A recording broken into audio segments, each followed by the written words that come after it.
Hello, everybody. Happy Thursday, and welcome to the Live with Leslie live stream.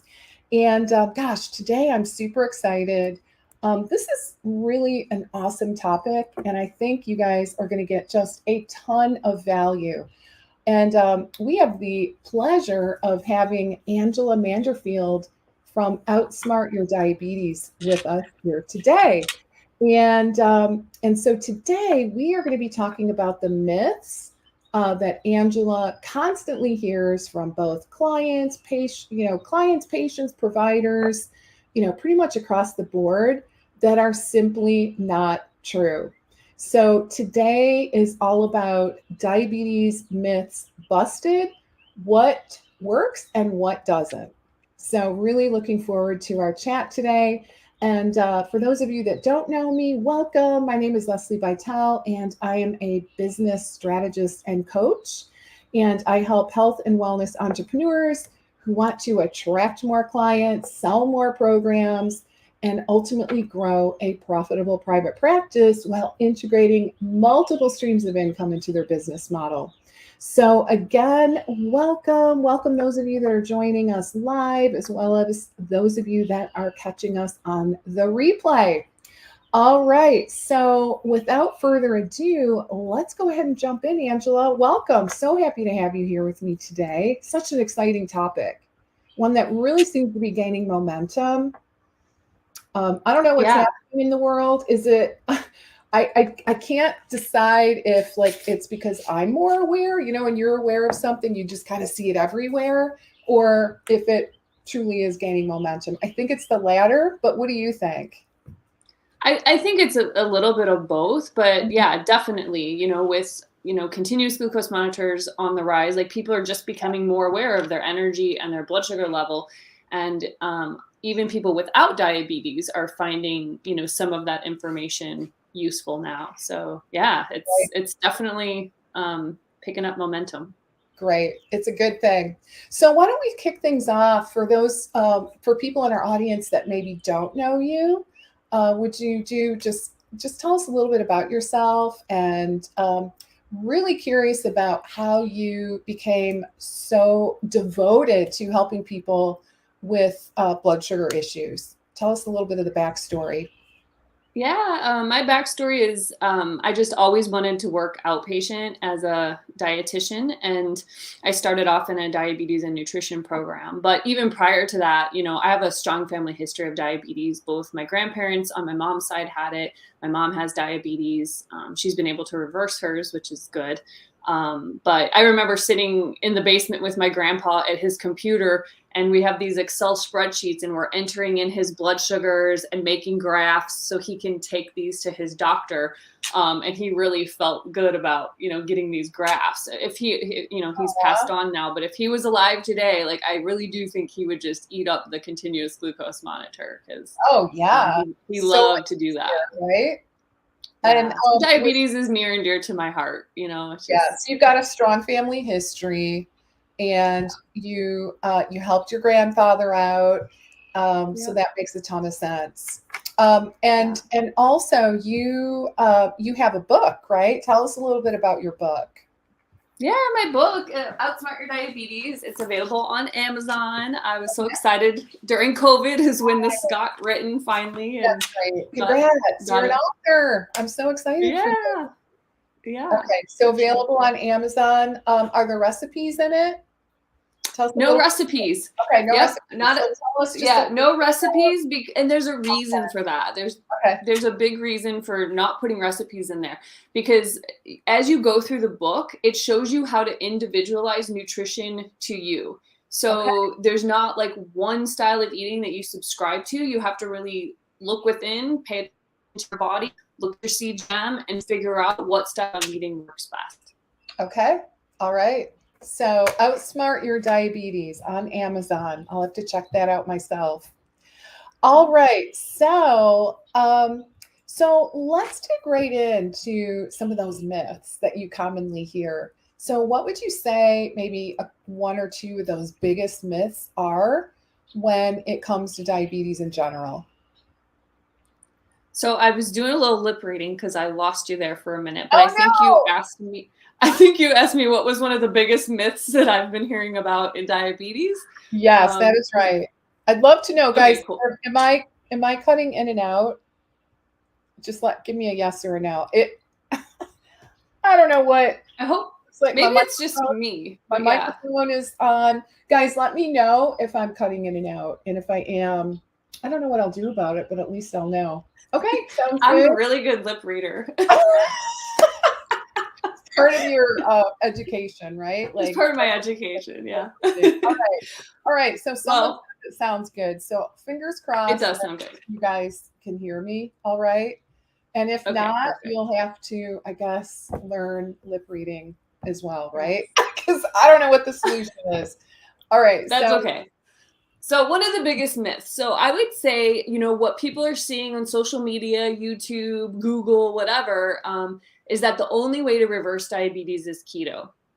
And don't get me wrong, like it makes sense. Oh, if you take out the thing that makes your blood sugar increase, then your blood sugar goes down.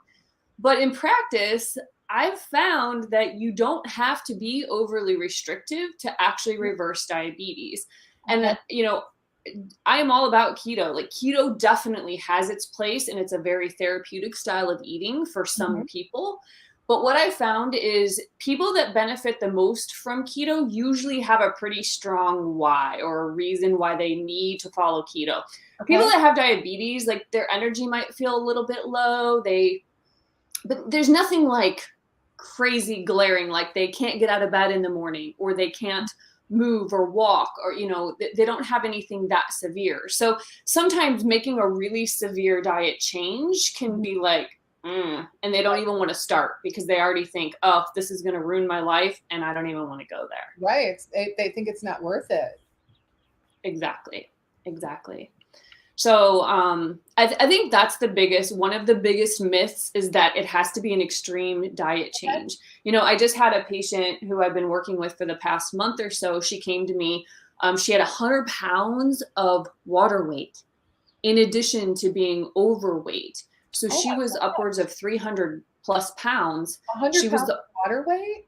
100 pounds of water weight. How is that even Yeah. possible? I have no idea. This is what she tells me. So I believe her. Okay. Um, but yeah, but I mean, she's lost about 50 pounds. So I Okay. have to assume part of that's water weight Right. just working together. But we went from 22 units of insulin every day to now she doesn't need the insulin and she's even getting ready to stop her SGLT2 inhibitor. So, you know, Oh, that was just with food because she can't stand for very long. She's seated most of the day. We just made food changes, and I guarantee you it wasn't keto. And her blood sugar has dropped. Instead of the 300s, her fastings are 100, and she's not on insulin anymore. wow. So, Amazing. yeah. So, And so diet is very impactful, and it yeah, doesn't have to be overly it doesn't restrictive. have to be crazy. Yeah, because I mean, being a carb lover myself, it'd be so hard. I can't it to be just in ketosis over the long haul. I can't. I honestly can't picture that for most people. Certainly not for myself. And I'm sure there are some potential repercussions around that as well, right? Um, Yeah. Lots of things that, and do you see things like that in your practice? Oh, for sure. Yeah, So all the what are some time. of the what are some of the downfalls that you're seeing with people that really try to go extreme? What happens that afterwards? I mean, at first they do it and they're so excited and they feel so proud of themselves and they're like, okay, everything's perfect. Yeah. But then one of two things happen. Either they're like, oh, everything's perfect. This is gone. I don't have to deal with this anymore. And then they go back to what they're doing and things get out of control again. Or they feel so restricted with their food choices that they're not even enjoying life as much. And Uh-huh. it makes it more challenging, even social events. It's more challenging. And if their family's not on board, it's more challenging. So they can only sustain it for so long. Yeah. Yeah. It sounds really, really tough. Yeah, for Um, sure. so, all right. So there's lots of schools of thoughts when it comes to nutrition and diabetes. So what would you say is the biggest myth around the nutrition part?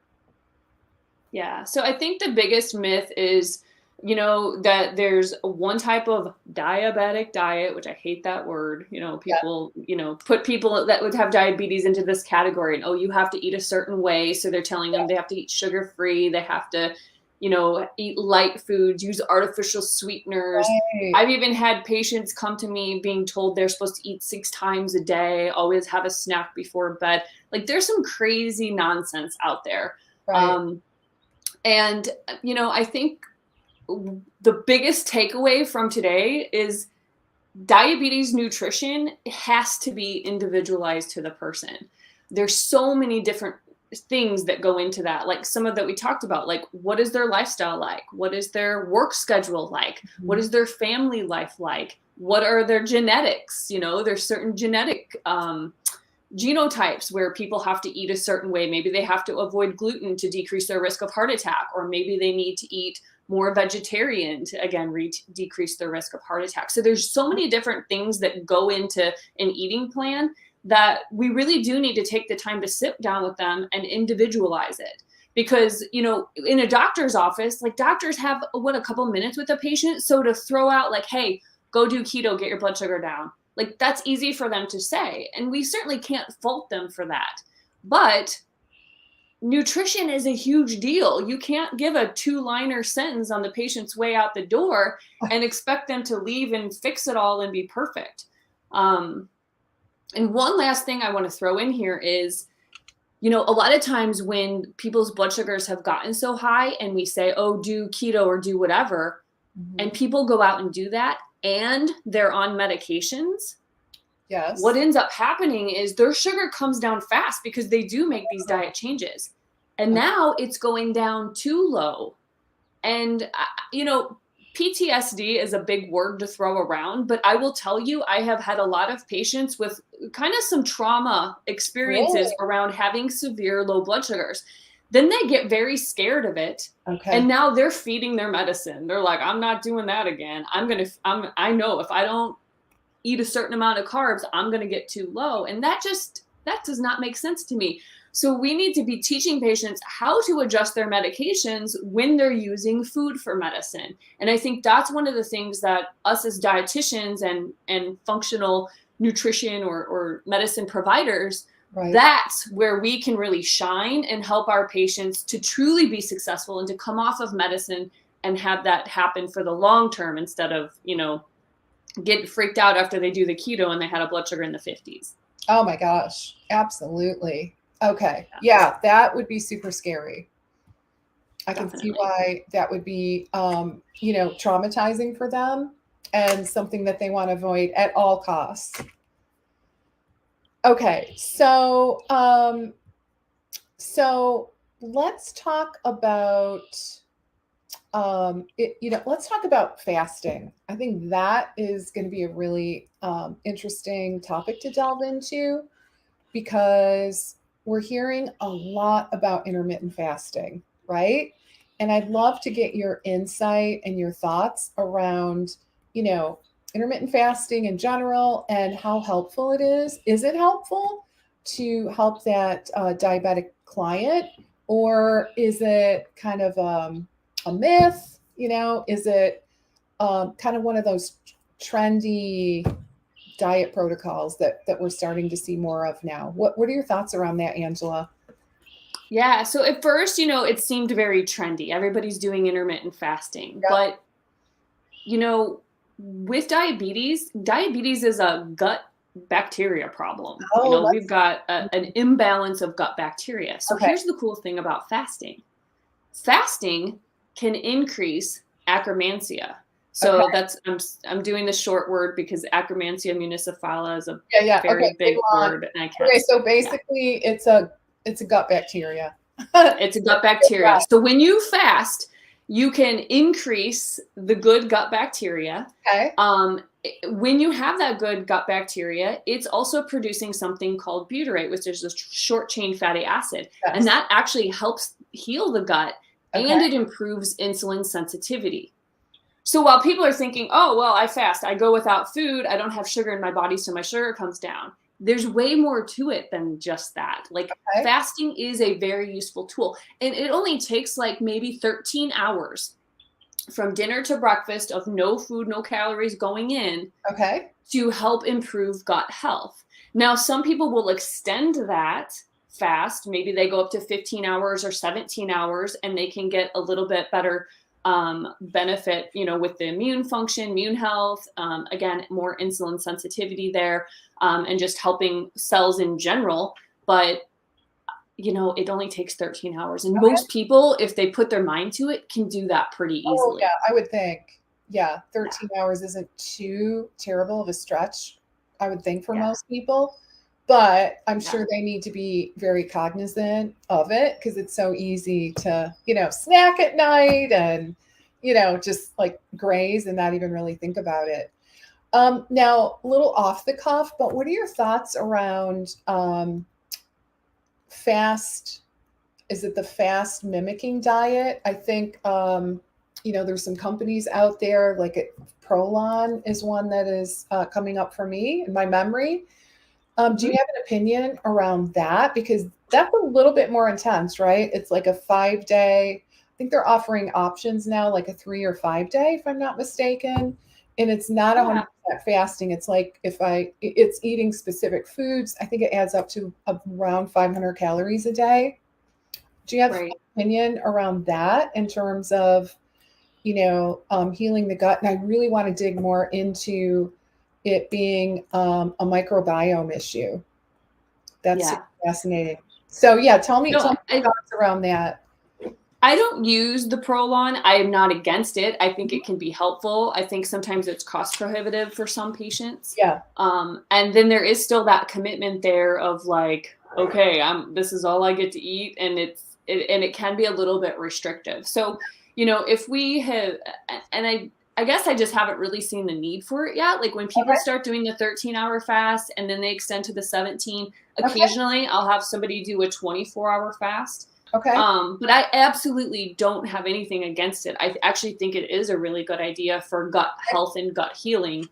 Um, but I also think, my motto is keep it simple. Yeah. Yeah. Absolutely. Yeah. I mean, if you're seeing results with a less intensive approach, then why not? Right. Yeah. So, But there are patients out there who want to see faster results, who really want to yeah. dive in, and maybe they have more problems than just diabetes. Maybe they have some other gut stuff going on that it makes sense. So, yeah, I mean, I'm all for that. Now I'm trying to think through the physiology behind why fasting would improve the gut microbiome. Or am I making too big of a leap here? Like in logic. I'm missing a little bit of what you're saying. Oh, yeah, I'm just is it so the intermittent fasting, is it healing Oops. the gut or is it improving microbiome or both? Yeah, so it's doing a lot of all of the above. It does help to heal the gut. So when your body's not constantly having to digest food, it Yeah, has more time and energy to focus, for lack of a better word. yeah, Your gut can focus solely on healing, improving the immune system, okay, um, getting rid of cells that are not as functional and creating new cells and improving mitochondria function. So, fasting is definitely more than just weight loss and and right, taking away food to maintain blood sugar. So that's where a lot of people will find like just a 24-hour fast once a month okay, can really help improve things. Now, people that are on diabetes medicine still have to be careful with that. So yeah, I usually tell people don't do your 24-hour fast until we've, got a better handle, especially if they're on insulin. right, We'd like to get to a point where we can mostly get off of that. okay, Um, and one thing I tell people is, hey, your goal is to get to 10 units. Once you get to 10 units of insulin, you can get rid of it. You don't need it anymore. Now, obviously, I say this and I'm working with their provider right, as right. well. It's not just me saying, stop your medicines. Yeah, yeah, exactly. So I just, a little disclaimer there. I do have a relationship with the provider. So, yeah. Okay. Yeah, that sounds good. So, and another question kind of out of curiosity. So, someone that doesn't have diabetes, right? Who's, relatively healthy, but trying to maybe improve their glucose control, maybe reduce the spikes, maybe improve that microbiome, right? To really become healthier. Okay, so if you fast for 24 hours, you're going to be pretty hungry, right? Maybe, Most maybe people. not. I Yeah. probably would. I'm Yeah. guessing. I get pretty hungry. So I'm wondering, so it's kind of like if I were to do it, it would be mind over matter, right? Like I'd have to kind of psych myself up. What like with a CGM on, which I am wearing, how low, like, does someone like myself who's healthy, do we have to worry about the blood sugar dipping too low in that 24-hour period? Not No. really. No. Okay. No. I mean, some people that don't have diabetes that are perfectly healthy will see their blood sugars like hang out in the 50s, especially like overnight. So, like, yeah, Yeah, like if you do a 24-hour fast and your body's used to eating, sure, you might get a little hangry, you might get a little shaky, you might get a little bit of a headache. All of these things can happen yeah. when you do a fast. But the key is just to, stay hydrated, make Yeah. sure you're drinking lots of fluids during that time. But, it's cool that when you don't have diabetes, your body is very good at regulating your blood sugar. Okay. So if it starts to drop too low, your body will release a little gluconeogenesis happens and you release a little sugar. So you'll be level and fine. So no, if you hit 60, you don't need to be like shoving Right. sugar in to bring your blood sugar back up. Right. It's not the Right. case. Okay. Yeah. That's so interesting to me. The body is built to survive, right? It is. It Um, is. I love that. So, all right. So, yeah, so I'd love to dig in a little bit more around that topic of the microbiome and gut bacteria. So interesting. And honestly, Angela, I heard that the first time from you years ago when we worked together, and it always has stuck with me, and it's so fascinating. And now we are seeing on the market some probiotics that are specifically targeting blood sugar control, which is fascinating to me. So I'd love to get a little bit more insight around, the role that the gut bacteria actually plays in the development and or treatment of diabetes, or is that kind of another myth? Yeah, no, it's not a miss at all. Like, really, gut bacteria is where it's at. Sometimes I talk about it so much that I feel like, gosh, this patient isn't going to think I care about them. They only think I care about their gut bacteria Right. because everything is like, how do we support the gut bacteria? Uh-huh. But yeah, I mean, there are some so that I and I know I have no vested interest in these companies, but Yeah. Pendulum is a company that actually makes the Acromancia. So I've been dying to do this. I just haven't yet, but I would love to see like a GI map before and then have somebody do the pendulum for a couple months and then do Yeah. after and just kind of see what happens. Because in a lot of my diabetes patients, when we do a GI map, their Akkermansia just is not even present. It's Oh, below the interesting. Okay, detectable so level. GI map measures that particular species. Yeah, you can see it on the GI map. So, Fascinating. um, Okay. yeah, so that's really interesting to see. And so, yeah, pendulum is one of those things that has the Akkermansia, and that's the only one on the market at this point. I'm sure other people are scrambling to do it because it's a pretty cool thing. Yeah. So, here's something that people don't know about. I think that people don't know, but Akkermansia actually stimulates the GLP-1 production. Okay. So if you're like GLP-1, I know I've heard of that Heard of before. that Well, one. it's the craze. Everybody's on Ozempic, Wegovy, all those GLP-1 receptor agonists. And I think people don't realize we ourselves have control over this. If we fix our gut bacteria, if we have more good Akkermansia there, Yeah. and we make sure we're eating butyrate-producing foods, we can actually stimulate our gut bacteria to help along our own, because we all make GLP-1. It's already there. We already have it. And eating healthy fats and fiber stimulate the release of GLP-1 naturally. So that's why when we're talking diabetes, we've got to make sure that people aren't doing fat-free or, too low Oh, fat. right. We need those healthy fats. So we've got to bump up the healthy fat production as well, or healthy fat consumption, as well as the fiber consumption as well, because, again, our gut bacteria helps regulate these really cool things that we could be paying very expensive amounts of money every month and taking a shot, or we could, have our body do it naturally. Right. Okay. So interesting. So, all right. So the fiber, let's talk about that a little bit. Yeah. Because, I think one of the things that people assume is that they need to cut the carbs, right? And Right. you're cutting the carbs. Well, I suppose unless you're eating tons of vegetables, right? Like I think people innately know that eating vegetables is a good thing. Yeah. Um, is that the fiber source that you're talking about? Or tell me a little bit more about kind of your philosophy there and how can patients get enough fiber while trying to control their blood sugar? Yeah. So I think the first step is just, and this is the first step I take with every patient, is just trying to add extra vegetables. And we start only with lunch and dinner.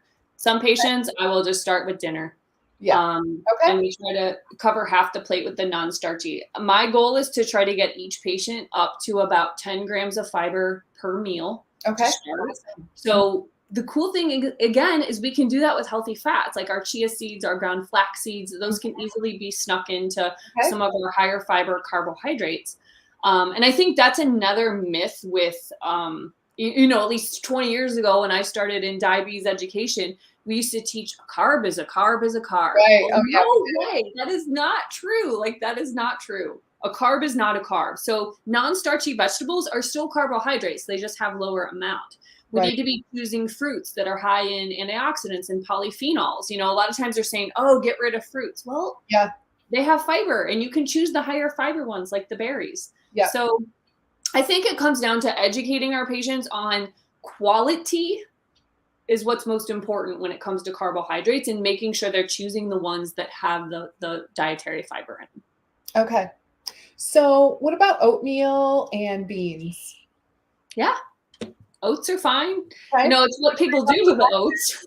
Just wondering, like, trying to help people kind of sift through, because honestly, I hear people confused all the time, right? Like a friend of mine was just saying, "Oh my God, so now I can't, what I mean, it's like, what's left? What I can't cut out anything else." That's kind of her feeling and philosophy, right?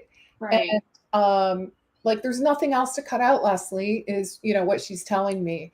And it's just super interesting because I think what triggered that was well, trying to control her blood sugar. And I think she was referring to like the lectins. Like, oh my God, now I gotta get rid of those because I've trying to heal her gut. So what are your thoughts on that? Yeah, like, I don't buy into it. It's not because I don't believe it's not helpful for some Yeah. people, but unless you can prove otherwise. So, like, if she's using a CGM and she eats oats for breakfast that are not overly coated with sugar, Right. There you has go. a good breakfast where there's a healthy fat involved, the fiber's there. Mhm. And if she can watch her CGM and it's a flat little line, then you know what? That's her answer. Because the path that she's currently heading down, which is a red flag, which you heard her say is, gosh, what can I eat? There's nothing I can eat Right. anymore. That's When how people very get that, yeah, when people get frustrated and desperate, like, okay, well, what do I do? That's when they're just like, to hell with it. right. And they give it all up. So I think, as healthcare professionals, yeah, we can say, ooh, yeah, probably shouldn't be eating dairy, or, oh, hey, maybe you shouldn't be eating gluten, or you shouldn't be, Right. we could do that all day long with patients. But, you know, let's try to be as least restrictive as possible so that we can set them up for success. Right. That makes a ton of sense. Yeah, I felt so bad. She's like, "What? Do I give up my 3 crackers that I eat a couple times? My 3, seeded seed-based crackers?" I'm like, "I don't think so. I No. don't think you have to do that. I think you're good. Yeah, Right? Okay. Super exactly. interesting. Okay. Okay, let's talk about a common, at least back in the day, like when I went to school, this was a common term, brittle diabetes. Do we Yeah. still hear that? Is that Crazy enough, we do. And it's nuts. And that what word, is it? And where did this word come from? it's a terrible word for a number of reasons. Number one, this label is put on patients when they have a lot of glucose variability. Okay. And supposedly no one can figure out why. So now what happens is the patient walks around with this label smacked on their forehead of I'm brittle. So that's just what they believe. There's nothing I can do. They lose all power to control their diabetes when that label is put on them. Now, granted, it's given more to people with type 1 diabetes. Mhm. But to be honest, people with type 1 diabetes can benefit from some of these food changes that we're talking about. A lot of the stuff is geared more towards type 2, but a lot of the concepts are beneficial to type 1. And let's be honest, they're just beneficial to all of us, whether we have Right. diabetes or not. But that label gets put on people and then they think that they can't, there's nothing that they can do about it, and Mhm. that is a disservice. That is, Right. I hate that word, because I have not found a person yet that has crazy fluctuations in sugar that we can't figure out why it's happening and fix it. It's just, that's not necessary. So if you ever have somebody come to you with brittle diabetes and they feel at a loss, you definitely have your work cut out for you, but no, you can help them. You can provide education. And a lot of that education is more around insulin and how it works with food, and having a deeper understanding of what food choices are going to give them the best results and when to time that insulin Mhm. properly in order to get the best results. Okay. All right. Interesting. Can't believe that word's still around. I know. Honestly, like, yeah, it's kind of bizarre.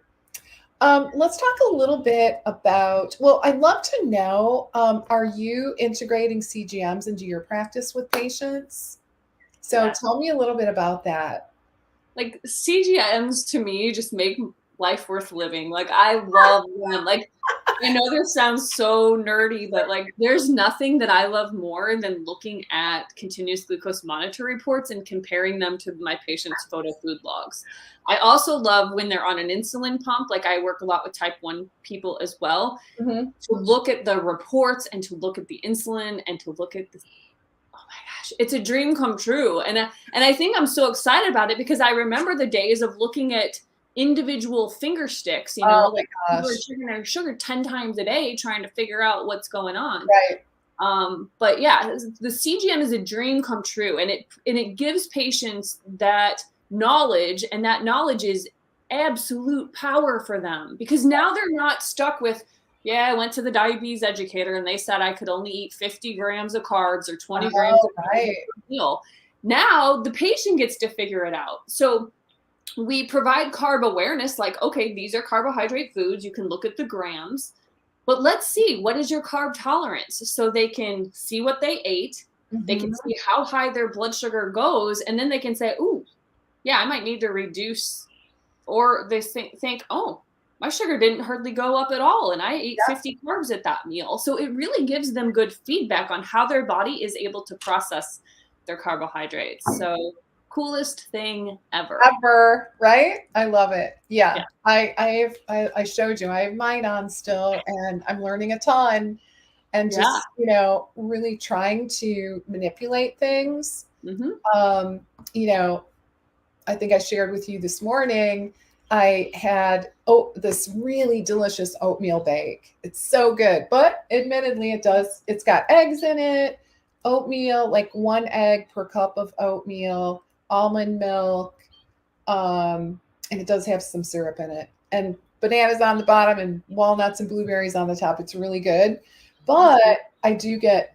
I do spike. So today I thought, well, I really like this. I really kind of don't want to give it up. All right, I could ditch the maple syrup next time. I'm okay with that. Um, but I thought I'm gonna try, and I'm gonna take like a teaspoon of nut butter, and eat that first. And lo and behold, it did help. Yeah. Right? Instead of like, whoo, steep spike, it was, it was a little more of a curve, Yeah. right? Yeah. A little more doable. Yeah. So always fat before carbs. That really could, like you said, that can help stop that spike and right. down a little bit. Right. Now, what about, we haven't talked about exercise. So I'm curious. So like if someone eats something and they pretty much know they're going to get a spike, can you mitigate the spike before it happens by walking? Yeah, Okay. absolutely. I would assume you can. Like I used to think no, because it happens too quickly. But it isn't instant. It's not instantaneous, which is it honestly, it takes a little longer than I would have thought before you see the spike. Everybody is a little bit different. Okay. So my mom wears a CGM. This is kind of a funny story. If she goes out to dinner and she comes home and she sees her CGM starting to go up, Yeah. she will walk around outside for like 10 minutes or so Yeah. until she sees it level off and start to come down, and then she'll go inside. But the daughter of a diabetes dietitian, right? Oh my God. But like, I'm just saying, I never told her to do that. Like, really? I've taught exercise helps. It's a good idea to move after a meal, even like 10 minutes. So she does it. Like she is hardcore, and she uses her CGM. Okay. She's like, sometimes it'll just be flat, but sometimes it'll go up. So if she sees it, I mean, she gets out there and she moves. But I like to tell people, cardio, like walking, jogging, dancing, whatever, is good for that immediate drop in blood sugar. Okay. Weight training helps kind of prolong your blood sugar to be down over longer periods of time. So that's why both are really important in diabetes. So making sure that you're strengthening the muscles as well as, burning that quick sugar with the carb. Okay, that makes sense. Yeah. And it's, I mean, as we get older, so important to include the strength, right? Yeah. Like so many people don't. So and a quick public service announcement for anybody that's on a GLP-1, start weight training this second. You have to weight train immediately, because what people do when they start taking the GLP, no appetite, or they feel a little nauseous. So what do people eat when they feel nauseous? Crackers, right? So they're eating carbs that doesn't have a lot of protein, not a lot of fat. And the problem is now they're not getting enough nutrition. They start wasting muscle. And now they have the same amount of fat in their body as ever, but now they're losing their metabolically active muscle. So I tell my patients, making sure you're getting about, at least 15, 20 grams of protein per meal. If you're going to be on the GLP-1, try to get small, which is like a couple ounces. It's not that much. And make sure you're weight training. So important. Okay. I want to, just for our audience, can you define the GLP-1, just so everyone's clear on what that means? Yeah, so the GLP-1 is just a hormone that you inject into your body. Our body already makes this hormone, and the hormone does a couple different things. Number one, it can tell you, hey, stop eating. It can also stimulate your pancreas to produce insulin. It can slow down gastric emptying. So it slows down how quickly your food from your stomach gets released into the bloodstream. And those are the ways that it actually helps people lose weight and helps people with diabetes. Okay. So is this a new medication then that lots of people are getting? I mean, it's been around forever. I feel like it's been around probably 15, 20, at least 15 years at this point. But it used to be called Byetta. People had to take a shot like twice a day before they, then it got to once a day. And then now it's once a week. And now we also have pills. So it's not just in shot form. People can take pills. And this is like, it went nuts on social media. I think some famous people took it and lost some weight. And then they said, oh, this is what I took. And so like everyone, whether they had diabetes or not, is going to their doctor and saying, give me this drug. But again, this is something you can stimulate in your body naturally by eating healthier. So interesting. So it's probably a rhetorical question then, but I'll ask it anyway.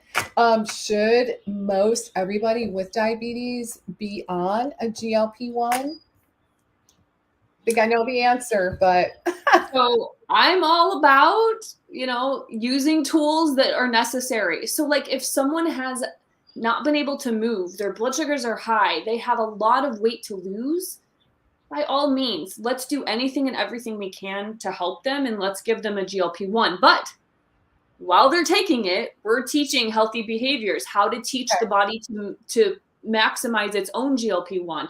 And then once they've lost a significant amount of weight, then they start an exercise program. So the GLP-1 is kind of that crutch that helps people get to the point where they can do it on their own. I have not seen a lot of people come off the GLP-1 and maintain that weight loss, because those behaviors that I'm talking about are not ever happening. So I've seen people lose insurance coverage, they go off the GLP-1 and the weight comes right back. And it's because they didn't change anything with their diet or activity. So, I don't think, like, if you're pre-diabetes or whatever, like, if you can make a couple of these little changes, not be overly restrictive and still see some results, then maybe you wait a little while on rushing to the doctor. Like you'd be better off. Yeah. Absolutely. Actually, I realize that we have some questions here and comments. So let's take a peek. So people and doctors forget to consider adjusting the medication dosage. I'm sure you see that a lot, Angela, right? Yeah. And that goes back to that trauma. Like the second somebody gets a crazy low blood sugar and they're like shaking, sweaty, and they feel that scares them to death. Yeah. And then they don't want to do that again. So yes, I completely agree that we have to adjust the medicine. And that's where, as dietitians, we're spending more time with these patients and we see them more often. So that's why I think we need to be more proactive with talking about this and helping them with the adjustments. This is a great question. I don't know who asked this because I can't see your name, but I'm so glad. Can you see that question, Angela? What can people do to support their acromantia, especially if they don't want to stay on pendulum long term? Great. If you email me, I'll send you my handout that I give to patients, but I have a how to increase acromantia handout, and onions, raw asparagus, chicory root, artichoke, dandelion root, cold potatoes. Yeah, all of those things help increase. Fatty fish, all those things, really good for acromantia. Wow. Okay. Super cool. Yeah, because pendulum looks great, but it's not the cheapest product. Yeah, I keep checking the price. The other looks like it's down like $49 if you it's down to what? $49 if you Oh. have a subscription, like you have to keep getting it. But I think you can pause or cancel. But yeah, it used to be 100 something, and I was like, how are people? Honestly, I just looked on FullScript and I thought it was $150 a bottle. Oh, I went to their website. Okay. Just to see. But maybe I was wrong. I don't know. But it is pricey. Right. You're probably right. But it's very interesting. I'm pretty sure. Now, guys, don't quote me on that, but I'm pretty sure. I thought, wow, that for most people is not going to be doable, right? At that price point. So are there any other probiotics that you know of that have this species in it? I don't know of any that have the acromantia. Like there's other species that are good for diabetes. So there are other probiotics. Acromantia is what we really want. Yeah, but we can do it with food. So focusing on those higher fiber vegetables, those fatty fish, that all of those are helpful. Okay. I'd love to get your handout. Yeah. You want to email it to me? That would be great. For sure. And I know we're starting to run low on time, but I got a couple more questions here. So, Angela, I know in your work, you really take like a functional approach to helping people with diabetes, right? Yep. Which I think is so, so cool. So this question kind of piggybacks on that. What GI map test do you use? And if you could elaborate just a little bit on, what else you do in your work that, kind of makes your approach different in terms of including, looking at things from that integrative functional space. Right. So the GI map that I use is usually the diagnostic solutions. I've tried the gut zoomer on myself. It's a lot. Once you get used to reading one, like Yeah, you just kind of want to stick with it. So I yeah, don't have anything against the gut zoomer, but there's just once it's just an yeah, old way of thinking. I don't know. right. But so the things that I do is I think about, okay, when someone's had high blood sugar for a long period of time, what has that done to their body? For example, one thing that we know high blood sugar does is it decreases levels of magnesium. And Mhm, we know that magnesium is really good support for insulin resistance and blood sugar in general. mhm, So if I have somebody who's had high blood sugar for a extended period of time, or drinks alcohol, or is under a lot of stress, mhm. magnesium is one of those things where we'll supplement for a while, but then I'm also teaching, hey, make sure we got our leafy greens, the nuts and seeds, like these are all high in magnesium. So I try to teach them through diet. So we use the supplements temporarily to kind of help restore, and then people will just use stuff like that as they need it. But that's one Okay, example. that's a great example. Okay, and obviously, well, let me ask you, how often are you doing the GI map testing? Is that for most people, or like how do you decide? I usually let people decide. Like Okay, when I'm talking about the gut bacteria so much, sometimes they're just like, "Well, how do you even know?" right. And I say, "Well, there's a way we can look at it. It's a stool Okay, test you can do at home." So I usually let them decide, but honestly, I let the person guide me. yeah, So I do what I feel is best for that person, and as long as we're seeing improvements and we see blood sugar start to come down and they're starting to come off medicines, I mean, I know we're moving in the right direction. If I see if we have some stickiness with blood sugar where we're just not seeing it come down as much, yeah. that's when I might say, hey, let's do a GI map. Or they just say, hey, I want to see what's living in my gut. And so, okay, let's do it. All right. And are you still looking at A1C? Oh, always, Okay, always. so that's still Um, kind of your one of your key markers that you yeah, that along with the CGM. I mean, yeah, it's definitely CGM, something we're but going to look at. also the A1C. Yeah, yeah. Okay, great. I just wondered if anything had shifted there. No. Lots of things changed. Okay, so that one's still there, still being Still used. there. It'll probably always be there. It'll just be one of our little measure, it's one little way to measure. Okay. Yep, Yeah. absolutely. Okay. All right. Well, time flies, right? This was every bit as awesome as I had hoped, and even more so, to be honest. So, any final words of wisdom that you'd like to share? Oh, and I don't want to forget. Um, oh, actually, okay. So we do have. All right. We have a question. What is their email to get the handout? Okay, the So we email is want to pretty make sure we simple. tell people where to go. Yeah, and just send me an email, Angela@outsmartyourdiabetes.com. Okay. Great. Um, And your so website is outsmartyourdiabetes.com. Angela has a gorgeous website. I'm in love with her brand and her website. So fun. So go ahead and check her out there.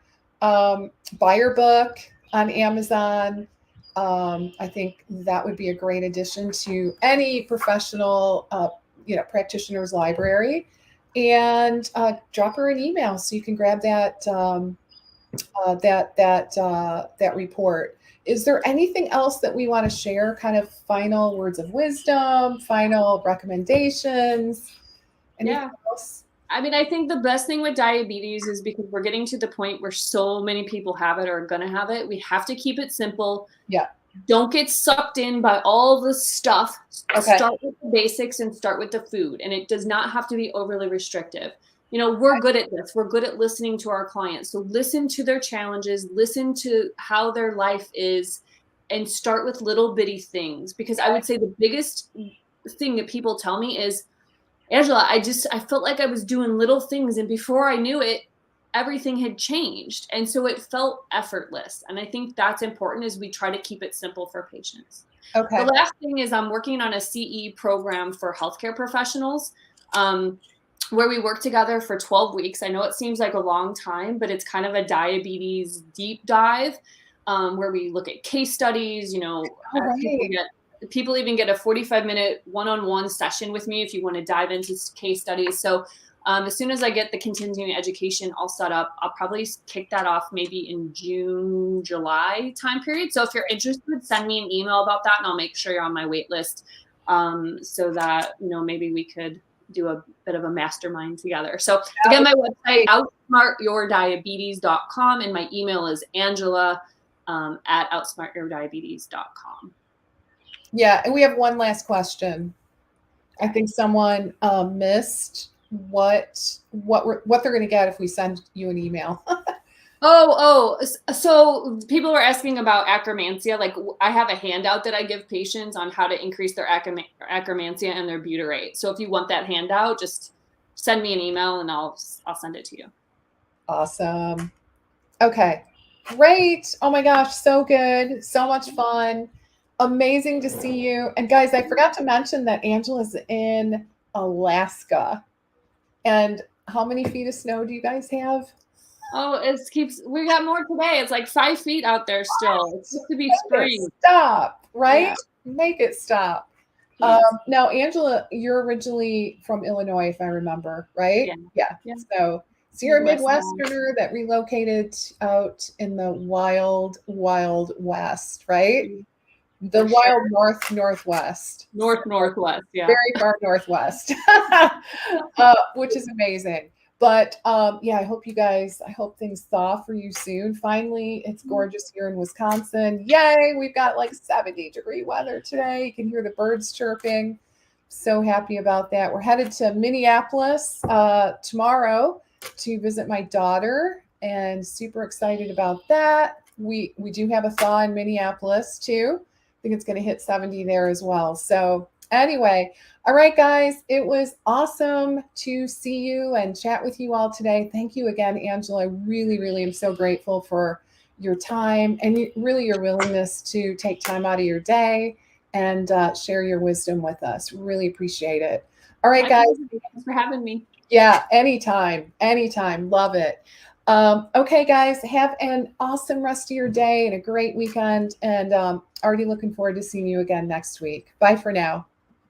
Bye. Bye.